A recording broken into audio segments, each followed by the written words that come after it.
పశ్చిమ గోదావరి జిల్లా భీమవరం మండలం చినగొల్లపాలెం చెందిన ఓ చిన్నారి ఆచూకీ డ్రోన్ సహాయంతో వన్ టౌన్ పోలీసులు ఛేదించారు.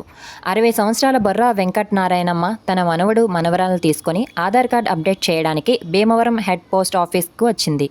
పిల్లలను పక్కన కూర్చోబెట్టి వాటర్ బాటిల్ కోసం వెళ్లి తిరిగి వచ్చేసరికి 7 ఏళ్ల తన మనవరాలు దివ్య కనిపించలేదు. కంగారు పడి సమీపంలోని వన్ టౌన్ పోలీస్ స్టేషన్లో ఫిర్యాదు చేసింది. వన్ టౌన్ సిఐ నాగరాజు ఆధ్వర్యంలో పోలీసులు బృందాలుగా ఏర్పడి డ్రోన్ సహాయంతో శామ్ సిల్క్ సమీపంలో పాపను గుర్తించి బాధితురాలికి అప్పగించారు. కొద్ది సమయంలోనే చిన్నారిని రక్షించిన one town CI Nagaraju, SI Kiran Kumar, station సిబ్బందికి బొర్రా వెంకట నారాయణమ్మ కృతజ్ఞతలు తెలిపారు. ఎక్కడికి వెళ్ళిపోయావు? ఎక్కడికి వెళ్ళావమ్మా? తెలీదా? పిల్లల్ని ఇక్కడ పోస్ట్ ఆఫీస్ కాడికి తీసుకొచ్చానండి. ఎలుముద్ర సిల్లింగ్ చేద్దామని తీసుకొచ్చానండి. మంచినీళ్ళు అడిగారని నేను రోడ్డు మీదకి వచ్చానండి. నా వెనకాల పాప వచ్చేసిందండి. పాప నాకు తగలేదండి, కనపడలేదండి.